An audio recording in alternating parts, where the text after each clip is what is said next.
Hello and welcome to Part 2 of Accounting for Stockholders' Equity. Watching this video will help prepare you for class. It is important that you view this before class so we can learn more together in class. This video will walk you through how to account for some of the stockholders' equity transactions. After watching this video, you will be able to record the issuance of common and preferred stock and record transactions related to treasury stock. A typical stockholders' equity transaction is the issuance of stock. Common stock is issued when ownership is sold to investors. Cash received is recorded with a debit. Common stock is always recorded at par with a credit. The difference in the fair market value of the stock, the cash received, and the par value of the stock is recorded with a credit to paid-in capital.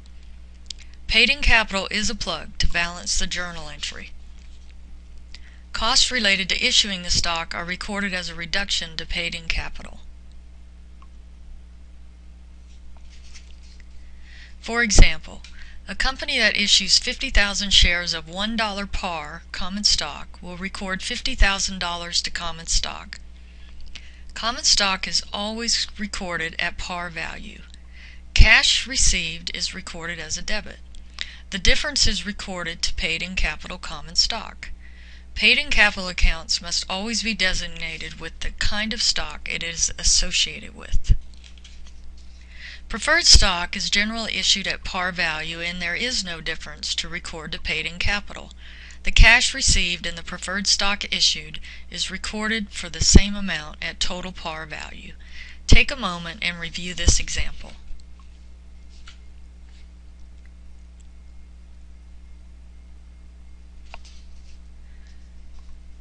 Treasury stock is recorded when a company purchases its own stock. Treasury stock is common stock that is owned by the company. Because the common shares are still issued and have just changed owners, there is no permanent reduction to common stock. Treasury stock is a contra equity account that reduces stockholders' equity. Total stockholders' equity represents outside ownership. Treasury stock owned by the company reduces outside ownership. Treasury stock is always recorded at cost. The purchase of treasury stock is recorded at the cash paid. To record the sale of treasury stock, debit the cash received and remove the treasury stock at the historical cost, which was the amount paid for it. The entry will not be in balance. A credit to balance is recorded as paid-in capital. A debit to balance would have been recorded to paid-in capital if the company had previous gains on sales of treasury stock. It would have been recorded to retained earnings if there had been no previous gains on treasury stock.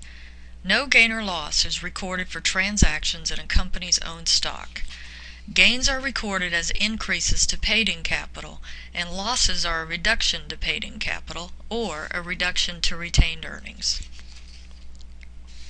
Let's look at an example of a treasury stock purchase. Reacquired is a term used to describe a company purchasing its own stock. The treasury stock is recorded at the cost to purchase the treasury stock. Treasury stock is a contra account that is debited when it increases. The common stock account is not used because the total number of common stock shares did not change. Some of the common shares just changed owners. The ownership by the company itself is reported as treasury shares.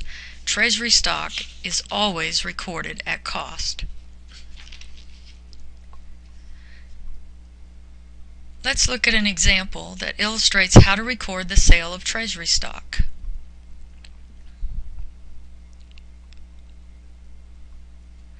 Cash is recorded at the amount received, which is the fair market value at the time of the sale. Treasury stock is always recorded at historical cost. The entry will be out of balance. Paid-in capital is used when a credit is needed to balance the entry. This represents a gain. However, a company cannot report gains or losses on transactions on its own stock. The next time the company sells more treasury shares, the same steps are followed. Remove the treasury stock at cost and record the cash received. The entry will not balance.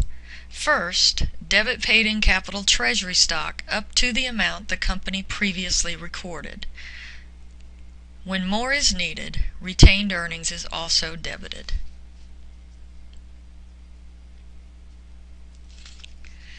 After viewing this video, you should be able to record the issuance of common stock and preferred stock.